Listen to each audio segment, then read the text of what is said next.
you heard the notification. So welcome everyone today's webinar, and thank you for being here. I'm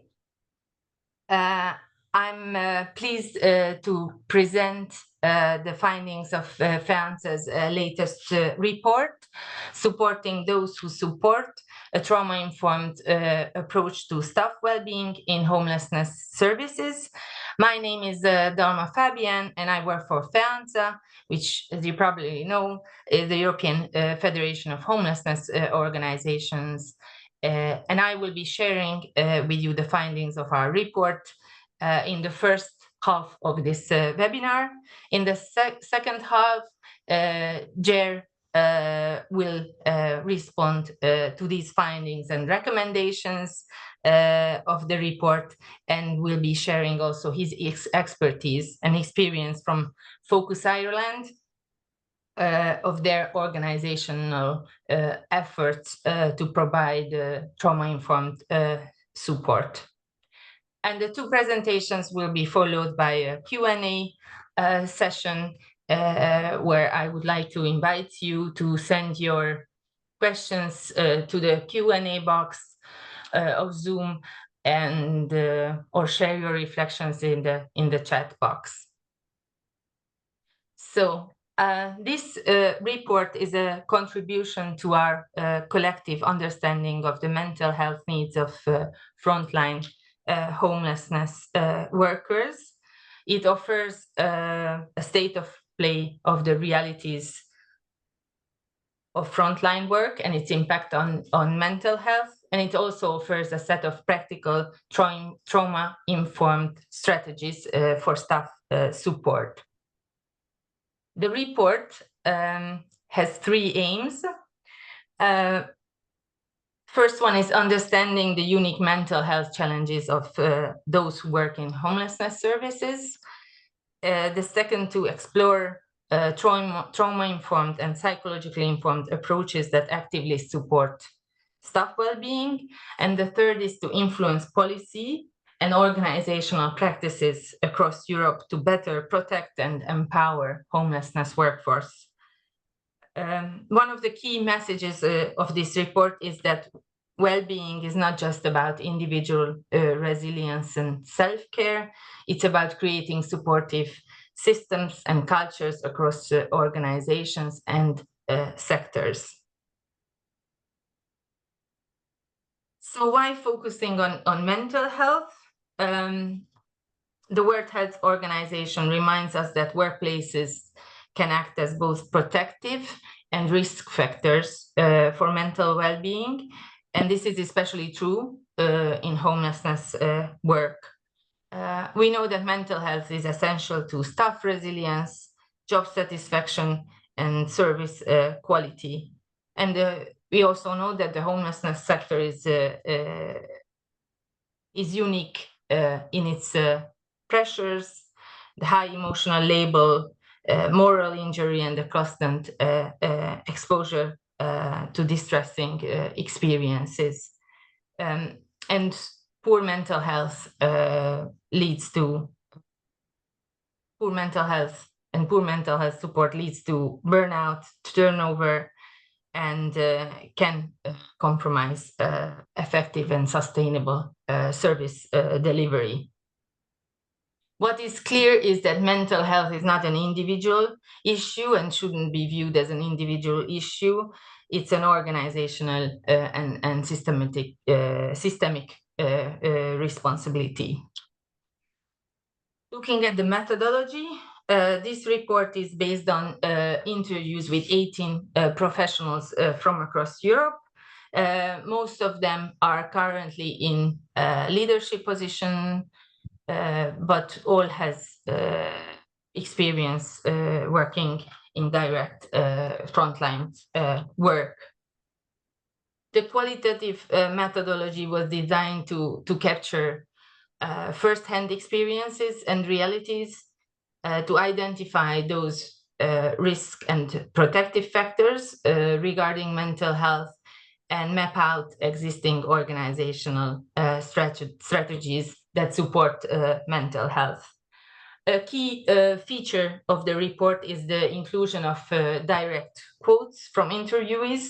We have included many because we wanted to focus on the lived experience and amplify staff voices. So we think that it brings authenticity to the report, and we also wanted to show that the depth of the topic and the urgency of the need to change. These quotes also reflect the diversity of realities across the countries, and show that different kinds of service settings have different challenges. A housing first team face different challenges than a team working in a night shelter. But we also know that there are shared patterns and struggles, and we have identified common themes in this report. I have also included some quotes in the presentation today, but there are many more and very powerful ones in the report, so I recommend you reading it. I should also mention that the design is quite original and was done by our colleagues, Bryony. So the reality of frontline works. Frontline homelessness work is uniquely complex. Staff often operates under immense pressure with limited resources, navigating broken systems while managing many of the complex needs of clients. As Alexander from Austria remarked, you're not just working with individuals, you're confronting the systemic failures of society. So the nature of this work requires professionals to navigate multiple overlapping issues, as I said, with limited resources, and many services operate within fragmented system where clients with most complex needs often fall through the cracks of the provisions. And workers report significant frustration in being unable to provide the kind of care or holistic solutions because of the systemic constraints. As Nuno noted, homelessness is a net of complicated issues that intersect housing, employment, health, and social exclusion. The challenges that staff faces are systemic, emotional, and ethical. Chronic stress and moral distress, which is a feeling of frustration and helplessness when systemic limitations that I mentioned before prevent from providing the kind of support that the client needs. Exposure to secondary trauma and grief. The constant exposure to trauma increases the risk of secondary trauma and compassionate fatigue. And participants in the interviews also mentioned the stigma against both clients and workers. People experiencing homelessness often perceived as undeserving of help, subjected to discrimination and societal stigma, and workers must advocate for their clients while also combating discrimination and negative societal attitudes. So understaffing and unrealistic caseloads, rigid policies can contribute to burnout and mental exhaustion among staff. As Catherine remarked from Ireland, many staff experience burnout due to the pressure cooker environment. caseloads are high, resources are limited. And without the systemic support, these pressures lead to, again, burnout and absenteeism and high staff turnover.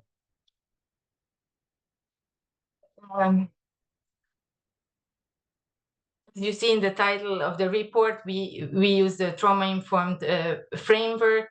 It's very important to understand the link between trauma and homelessness.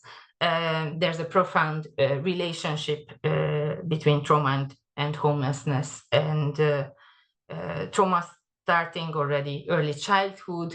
We know that the experience of adverse childhood experiences among people experiencing homelessness is very nearly universal. Homelessness in itself is a traumatizing experience. It involves the loss of home, safety, community, and stability.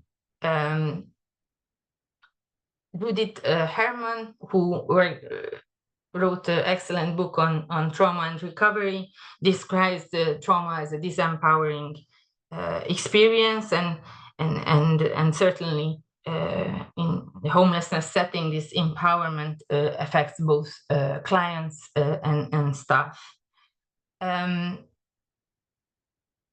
The trauma-informed care is a strength-based framework that prioritizes the physical, psychological, and emotional safety of both clients and staff.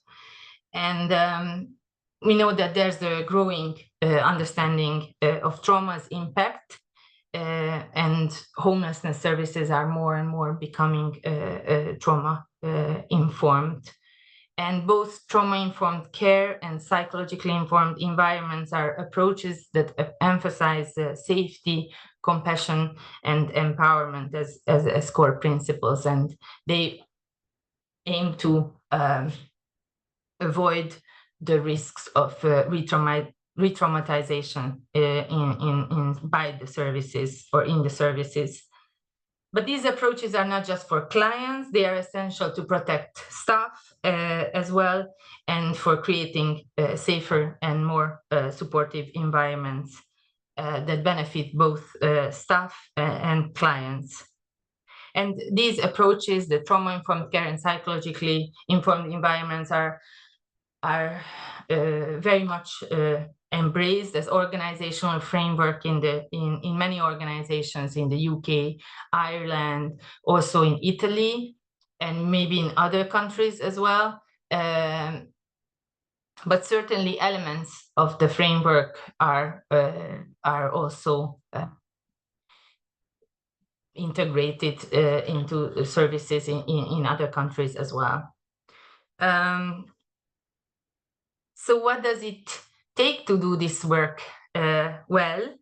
We also asked participants about the key staff qualities, and they agreed that the formal education, either in social work or psychology or any related fields, provides a strong foundation. But many argued and highlighted that the real-world experience and adaptability and emotional intelligence is just as important. So interviewees highlighted empathy, resilience, cultural sensitivity, advocacy skills, and also boundary management, having strong boundaries. Empathy was mentioned by all participants, and Hannah noted that empathy is not just about listening, it's about truly being present with the individual and their struggles. Also highlighting the adaptability and advocacy element of the work. Juliet noted that pushing for change is quite different from the caring, listening, person-centered aspect. You need to be able to do both.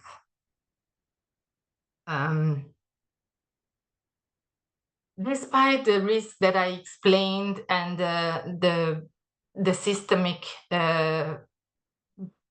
barriers and challenges homelessness staff faces, participants noted that staff can also strive in their work if they have the right support. And some of the protective factors that were highlighted are the following: having a supportive workplace culture and leadership, a strength-based workplace culture,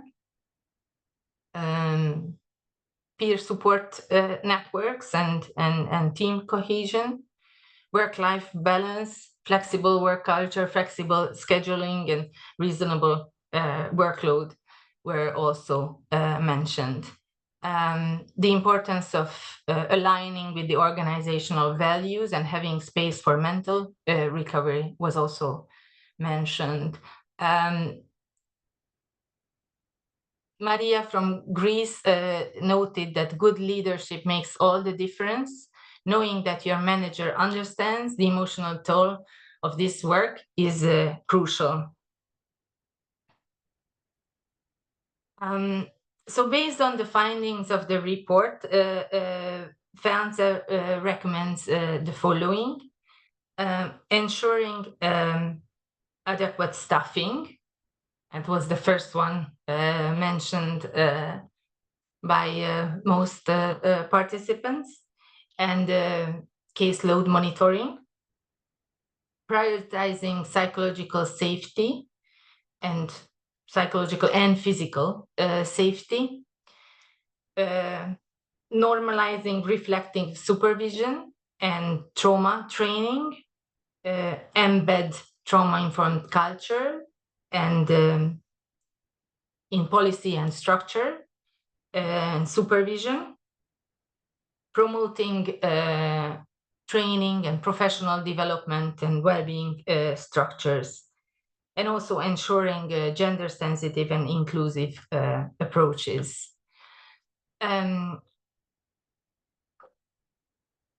Juliet noted, sorry, I can't read the quote. So Juliet emphasized that employees work 8 hours and that's it. They are encouraged to disconnect completely. And that's very important. Boruka, about supervision and trauma counseling, she said that supervision and trauma counseling should be standard, not optional. To conclude, I can also add that staff well-being is not optional either, and trauma-informed, structured must be embedded and not just offered reactively after a crisis situation. And if staff well-being is not prioritized, burnout and high turnover will jeopardize service effectiveness and worsen the homelessness crisis. And that's clearly a message for some of the funders of homelessness services. It was reported to us that staff well-being and the structures that support staff well-being are not always regarded as a priority by funders. So, and that's need to change. We all been working towards the goal of ending homelessness by 2030, which is included in the Lisbon Declaration, and member states and EU institutions have committed to this goal, but it can only be achieved with a well-supported workforce. This leads to my last slide, which is a call to action for policymakers, funders, and service providers to integrate trauma-informed care into all organizational policies and practices, this is not just as an add-on or a side initiative. It's a core value. It's a core foundation should be a core foundation for the organization. We also call on to invest in staff well-being through sustainable funding, training, and structural support, and call on to empower staff voices in decision-making, shaping workplace decisions and service models, and like I said, engage policymakers and funders, and it must be well-being must be prioritized to end homelessness by 2030. A supportive workplace culture ensures that workers do not feel blamed or weak, but they feel valued and empowered. Thank you very much for listening to my presentation. I hope it highlighted not only the challenges, but also the way forward. So I would like to now give the floor to Gerard. I'm going to stop my sharing so that he can share his screen. Okay, it's done. Thank you. So I stopped my video and my sound, and the floor is yours, Gerard. Thank you, Dalma. Good morning, everybody. Thanks very much for the opportunity, and thanks for coming to today's launch. I'm going to frame my presentation around what I consider the critical aspects of the findings of the report, and just to say the report is excellent. And the findings are, and part of this is the findings of this are the voice of the staff, and they reflect what we've long believed, that in order to provide a holistic service and to achieve better outcomes for the people who use our services, we need to support our staff better.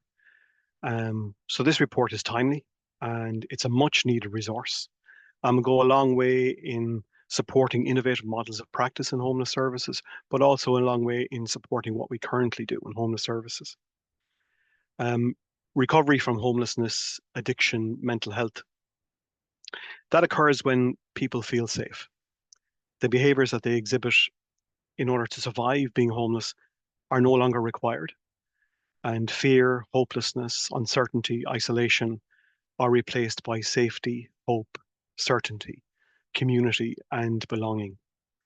But this environment can only be achieved if the staff that work in our services feel the same way, so that they feel supported, they feel safe, they feel certainty in their work, and they feel they're contributing.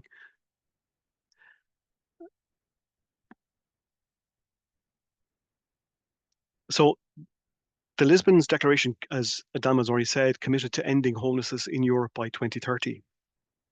And this can only be achieved by the full engagement of a well-supported workforce and with proper investment in staff mental health, burnout prevention, and workplace well-being.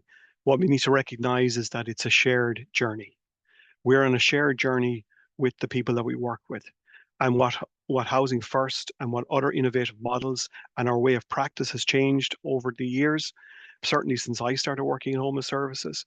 And now the focus is on a shared journey, a co-production, customer choice, collaboration, all those words and all those philosophical ways of working and all those models of practice force us to be part of a shared journey with the person that we're working with. And as that has been pointed out clearly in the report by many workers across Europe, it causes us to be more empathetic to the people we're working with. We're also involved, and we're more closely involved with their hopes and their dreams. And because of that, it exposes us more to when things don't work out well. So it's really a shared journey. And if we want to, adhere to the Lisbon Declaration, we really need to support staff in this. Also, just to highlight as well, the additional support for homeless services staff should not be confined to their organizations alone. So this isn't a solely individual workers issue or an organizational issue. It requires and really needs to be supported by the government and by our funding agencies. By integrating a trauma-informed and a psychologically informed approaches, organizations can create safer, healthier workplace where staff feel supported, engaged, and empowered. A well-supported workforce leads to a better service delivery and improved client outcomes. And it goes back to what Maria in the quote from Greece was saying. Understanding the emotional toll of this work is crucial. And when I talk to staff, sometimes all they want is, look, I just need you to know that this is tough. I need you to be there for me. I need you to support. And also what it means as well is that in the team, it means that, I've just had a very tough experience and I need to reset and step back. Can you take over for me for a while? And you do that in the knowledge that your team member will support you should that situation happen with you. So these are integrally and hugely important aspects of the report.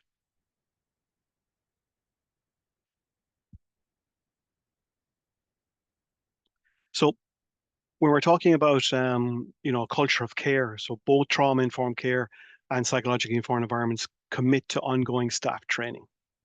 And this is key. So ongoing staff training, reflective practice, supervision, and ensuring that well-being is prioritized and proactive and preventative rather than as a reactive policy. And that's hugely important. It needs to be preventive. We focus a lot on prevention and homelessness. We also need to focus on prevention in terms of people's well-being and staff well-being.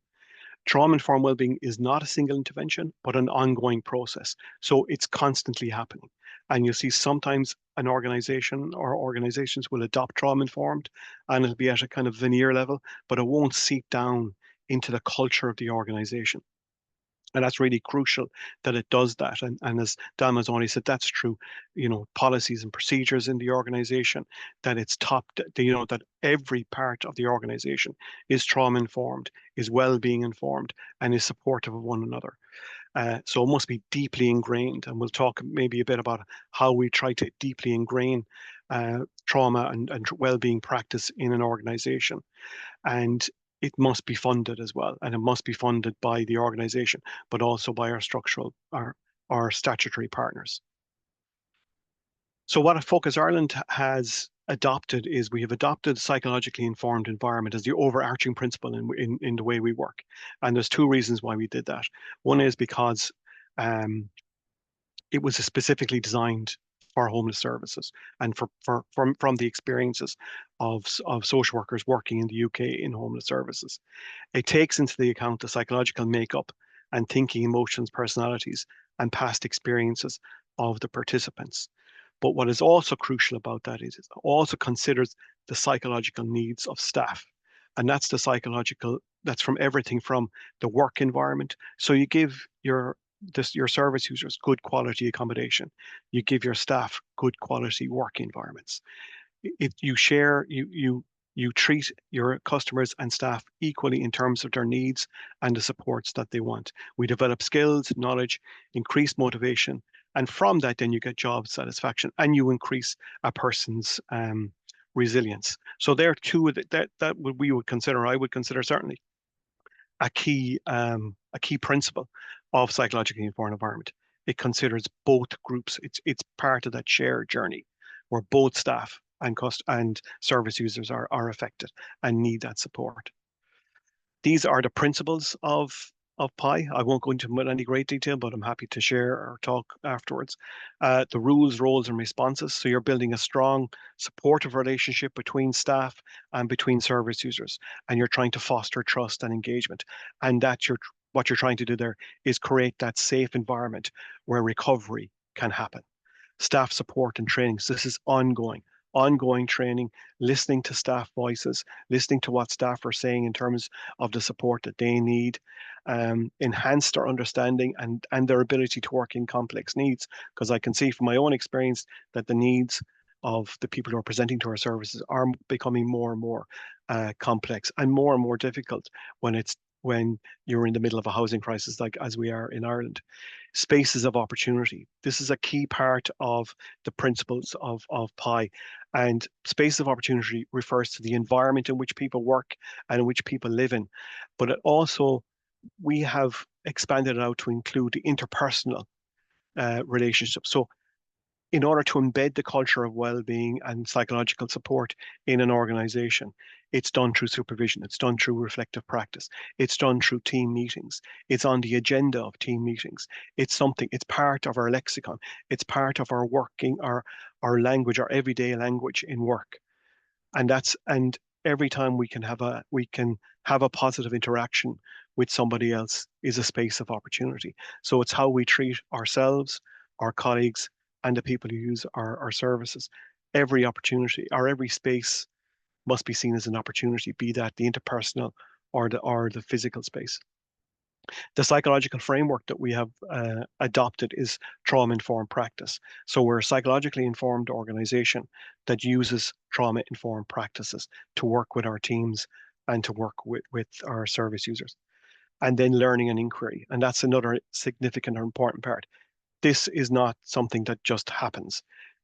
It needs to be constantly fed. It grows organically. You need to hear from staff. You need to hear from the service users. You learn, it's evidence-based, and it continuously adapts and grows to meet the needs of our staff and meet the needs of the people who use our services. And that's an integral part. We're constantly evaluating, doing staff surveys. What is the experience like? What can we do better? And this is part of staff recruitment and also staff retention. If you support staff, if staff feel safe, they're more likely to work longer in your service. And obviously people will, if you implement the recommendations in the report, people will be encouraged to come and work for your organization. So what we did, so the support process we adopted was that we adopted psychologically informed environments as the overarching framework, trauma-informed practice as a psychological framework. Then we had supervision always existed in the organization, but then supervision into that. Then as part of introducing a psychologically informed environment, reflective practice, which is separate from supervision. So how I distinguish between both is that supervision is your time with your line manager or with your supervisor, and reflective practice is your time with your team. It's your team's time to talk about stuff, issues that have come up. And what we've learned from even yesterday speaking to staff about and staff who hadn't had reflective practice in other organizations that they had worked on, and listening to them and seeing the benefit of it and hearing, and our reflective practice groups are mixed. So we have different people from different teams coming in, and that's deliberate. And it's also peer-led. So managers reflect with managers, project workers reflect with project case managers, reflect with case managers, things like that. So it's peer-led as well. And you get huge value out of, okay, this is a shared experience. I'm not alone. I don't feel isolated. I feel part of community. I feel belonging, like I've already mentioned. And that's the power of reflective practice. The next step then is that, as Dalma has alluded to in her presentation, our staff are exposed to really horrific or sometimes very horrific situations, overdoses, death, violence, domestic, both towards members of our staff and also to witness that. The list is exhaustive in terms of what our staff are exposed to. And reflective practice and supervision and well-being won't protect you from everything, but it will mitigate that. So what we've also introduced as well was critical incident stress management. And what happens in there is that if a serious incident happens, for example, a death of one of our service users, a critical incident stress debriefing happens within 72 hours of it. And that's where the team comes together. Everybody who's involved in it comes together, shares that experience.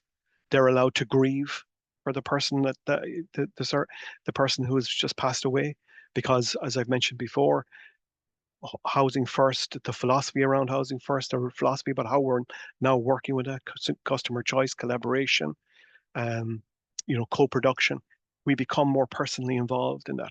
So we do feel the grief, and it's important that we're allowed to feel the grief because what staff said is that the grief they feel is because of the loss of potential, because the person has done so much work getting to where they are, and then for some reason, and in a lot of the cases, it's natural causes, because homelessness is bad for your health, as you all know.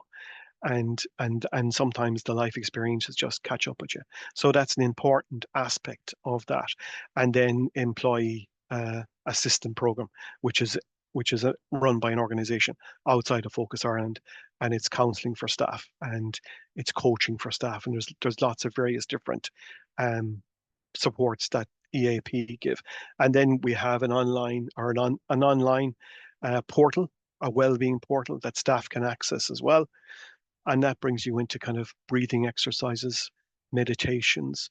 It just gives you an opportunity just to take the time out and to reset and to allow yourself to, feel a little bit overwhelmed sometime about what's just happened, but also just to acknowledge that I have the support of my team, I have the support of the organization, and now I can get up and get on and do my job again.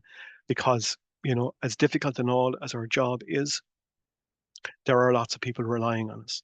So we get on with the work, we do with the work, but you get on with the work because at some stage there will be a space for you to just deflate and just let go and just, grieve or process what you've just experienced. So the next steps then for that is the need to change the culture. Now this is going to take time, and it could take up to 3 to 5 years to embed a culture, and that changes as for staff that are already there, old staff. It's a change for new staff coming in. It's the status quo. It's always the way it's been. So change happens over a period of time, but change can only happen if it's consistently, spoken about in terms of team meetings, and it's a consistent message given by the leadership and the management in the organization that we care about you, we're concerned, and these are the supports, and we encourage you. And actually, we don't encourage people to facilitate, to go to those supports. They're mandatory. So a supportive. So the other thing is you need to believe and be fully committed. This can't be kind of a half-hearted approach to this.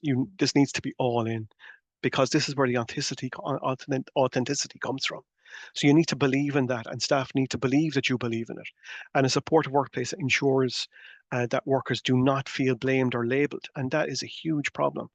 This notion that if I'm looking for help, or if I feel a little bit overwhelmed by the work we do, that I feel inadequate in my job. And that is so wrong to feel that way. It's not wrong you're not wrong to feel the way you feel, but it's wrong that an environment, that a culture in an organization exists where that's okay. It's not. The strength is looking for help. The strength is being in a position where I can go and I can ask my manager or my colleague for support. And that's a huge strength within the organization and a huge strength within the team. And as I've already said, you can do that because you'll be there when your colleague needs you. So when you're facing emotional challenges, feel valued about that, feel empowered to actually go and talk about that, and to navigate your way through that, because that's hugely important. And that learning and that experience that you have will be hugely beneficial in terms of how you support your the people that you are working with. And I can't emphasize it enough how important it is that whole notion of I'm inadequate in my job, or I feel, or somehow looking for help is a weakness, that needs to be really dispelled. And the organization that you work for needs to embrace that the job we do is very difficult. It's emotionally draining. It requires us a lot. As Hannah in Slovenia said, empathy is about being truly present with individuals and their struggles. And being truly present with individuals and their struggles is hugely draining, and you need a place. And you can do that if you have a place where you can feel safe to offload. And I say, it can take 3 to 5 years to embed a culture of change in any change, really. But you can speed that process up by introducing it, having it on agendas at team meetings, as I've already said, and have it as part of your working lexicon. And, at the start of our management meeting, the first thing we talk about is our well-being. We're asked, how are you? How are we going? And it's not, we don't say, oh, we're okay. We're expected to answer and create that shared and safe environment. So the parallel support goes along with what I've just talked about is staff training. So staff are constantly trained in order to meet the demands of the that are being placed upon them, paying conditions. recognition for long service. So if you're in, you get increments, you get, additional money the more every year or more year you work. You might get additional holidays. You might get a better sick leave, opportunity, or, better sick leave conditions, and full staff team. So we're ensured that there is a full team there working all the time, and that's difficult. And staff don't always work with a full team. And it's okay sometimes, to not work with a full team, because, if you're assured that, okay, I'll only have to do this for a month or two before somebody new comes along, but consistently having to cope or manage with not having the adequate resources, that leads to burnout and resilience and cynicism, and, or lack of resilience. And then manageable caseloads are hugely important. So we know from our research that, the caseload for Housing First, given the complexities that are there, are 10 to 1. It needs to be 10 to 1. Once you move away from that, the quality of the work, the pressure, quality work declines, and the pressure increases. And proper assessment of service. Is the service meeting the needs of the client, or can it meet the needs of the client? And just to say, if you want to conclude, if you want to achieve better outcomes for your service users, and for your staff, the support, and create a supportive environment for your staff, then I would recommend that you read the report, you implement its recommendations, and you reap the rewards. And I wish you well in your well-being journey. Thank you. Thank you so much, Ger. I see the clapping hands and hearts coming to you. Thank you so much for your presentation. I really liked listening to you describing this culture of care and the shared journey, and also very importantly highlighting that it's an ongoing journey or ongoing process to become trauma informed, and how it needs to deeply ingrained and in the organization, and constantly keeping on the agenda. So it's not that it's done. Yeah. Yeah, great. And also from your experience to see that, it can take years to embed the cultural change. Okay, thank you, Gerard, again. You're welcome. Thank you. So I'm looking at the question and answer box, but it's empty for a moment. And the chat, people were listening to presentations, I would say. But maybe while we wait a bit for others to ask questions or share their reflections on how their organizations are supporting their staff. Just want to ask, in your closing remarks, you said to the rewards of being trauma-informed. What would you say, from your experience, what were the immediate rewards or the of becoming trauma-informed care? I would say you probably were able to keep the staff. The staff was more motivated, but maybe you have you evaluated actually the service, or what were the outcomes?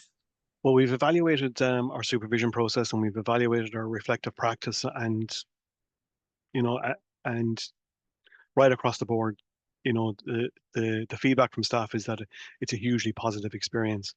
So our supervision is done internally by supervisors who focus on staff, and then our reflective practice is done externally by outside facilitators. So that's hugely important as well, because that creates a safe space for staff to talk about. And there is a difference between, which is interesting. There's a difference between staff who are exposed to reflective practice and see it as normal, and then so it's very interesting to hear staff who are coming in from other organizations that never had reflective practice, and just to see how beneficial they find it, and being as a separate. And I suppose one of the things that came up, one of the learnings that came up for us was that you know, is that not an awful lot of time to spend self-caring for your, looking after yourself? So it's about 2 hours supervision, an hour and a half reflective practice, then there's training in that. And I suppose the thing is that we work, well, in Focus Ireland, it's a 39-hour week, so it's 156-hour month, and we ask people just to give 6 hours of that time for themselves, and that 6 hours then has a huge benefit in terms of their level of engagement with staff.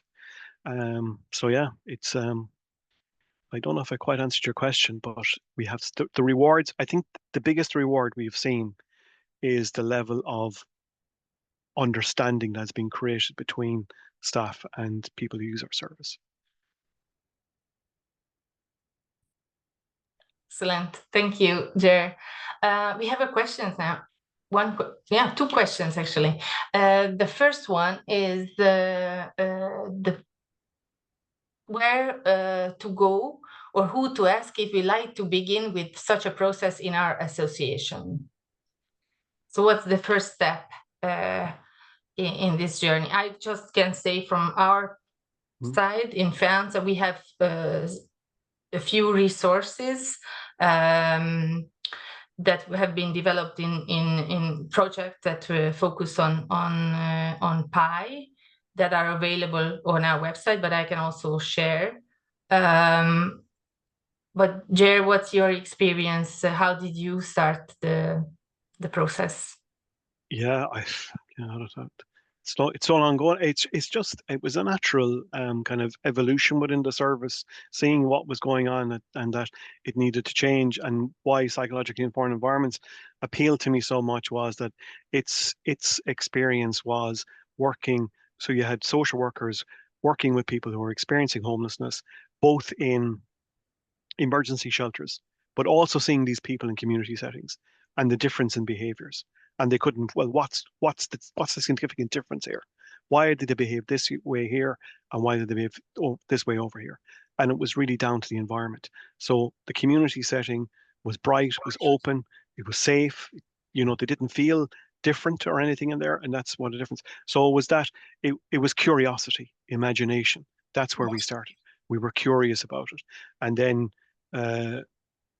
came across PI, and so there's lots of resources, as you said, and anybody, it's a difficult question to answer, but if you want help in starting this process, you can certainly contact me or Dalma, and we're gladly provide any resources that we have, and PILink.org, I think is the, but we can put that up in the link later, is the resource for psychologically informed environments. Yeah. Thank you, Ger. The next question is about the impact PI had in terms of the PI approach, in terms of staff retention and recruitment. Maybe I already asked this question in terms of staff retention, but regarding the recruitment of new staff, how do you train new staff in well, again, that's we're not perfect in this, and I think it's important that we say that we're still evolving and we're still developing our approaches to that, and that's one of the key things that we're working on at the moment is how to, from the very start.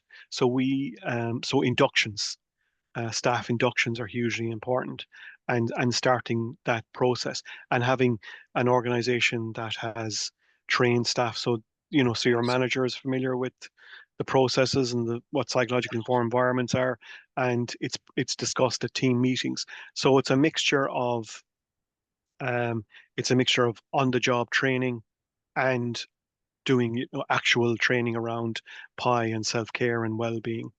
Yeah, so thanks to Cara for putting up PILink.net. That's it. So yeah, that's the key stuff. I think the important thing is that, and I know, Dalma, you and I have already said this, it's the ongoing. It needs to be, it's not just one or training, it's a continuous evolution of how you're working. Yeah.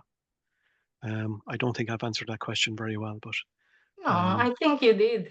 In the next chat, Sarah shares that it's great to hear how the staff well-being has been formally integrated into how you do the work. in Focus Ireland. So that's great. And we're going to share the link to the report as well with the participants. I'm reading the next chat. Mm-hmm. What training do your supervisors or leaders of reflective practice have? Are they psychologists? I don't clearly see the difference between supervision and reflective practice. Implementing both could result in overload. I'm asking because in Paris services, some workers refuse the supervision practices as too time-consuming or useless, as they put it. Maybe it's culture or how to motivate the workers. Many questions. So, wow, that's loaded. Yeah, I mean that was like I want to be clear with people. Like we haven't got this right, and we're constantly evolving and developing this. So, like we're in the moment now of looking at how we supervise our staff and the training. So we're now in the process, or just beginning the process, of looking at our supervision and our supervision model and how we can better use it. In terms of the difference between supervision and reflective practice is that supervision is done with your line manager. So there's operational aspects to it as well, but it's also a supportive environment for you. So and it's you and your supervisor. So that's it. The reflective practice is the shared space for your team. And we use part of the model we use is Ballant, which is a Ballant model, which is an approach where you bring a particular scenario, you speak about that, you step back out of the group, and the group discusses it, and that's the learning, and you get the learning from that. But it's not internally facilitated; it's facilitated by external, and it's peer led. So it's learning from the experiences. You're sharing your experiences, and you're learning from the others how they would have handled a particular situation like that, or it's a shared learning among the team, and that's what it is. So that's like it's individual time supervision, it's team time reflective practice. Yeah, and it's reflected in some of the stuff that we've done. That and again, you're not, I don't mean to be disrespectful, but you're not there to entertain people in supervision or reflective practice. You get out of supervision as much as you put into it. Yeah. And so, and if you're not, if it's not working for you, and we would say this to staff all the time, then you need to talk to your team in reflective practice, or you need to talk to the facilitator, or you need to talk to your supervisor. What is it you want from? So, and you need to be clear and set clear expectations. So we have in our supervision process, we have contracts, we record notes, and there's an agreed framework in which how we're going to communicate with each other and what we get out of it. And also there needs to be that openness to review the process as well if it's not working. But it's certainly not a waste of time.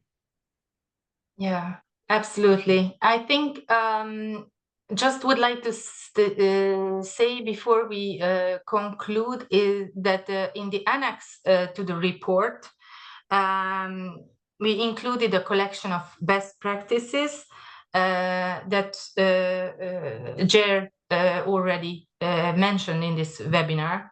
A few of these good practices, including reflective practice and the critical incident management session. But we see how useful it is and how much these kind of tools are needed for the transforming the organizations and better support the staff. We are planning to organize a series of webinars starting in the autumn, exactly with this aim of sharing practical approaches for organizations. So we'll have quite a few sessions, each presenting good practice, and hopefully that will also you will find it useful and equip you better in your organization if you want to start the process of becoming trauma-informed, or if you need to find a way to motivate the workers. So that will be coming later this year.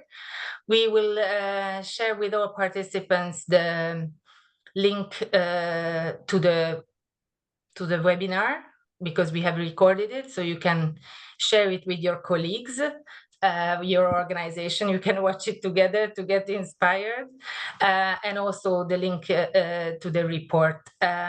Thank you so much for being here this morning.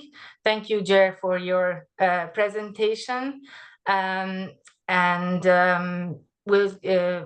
We'll send you the promised materials, maybe a few additional tools and resources as well. So thank you so much. Have a good day. Bye-bye.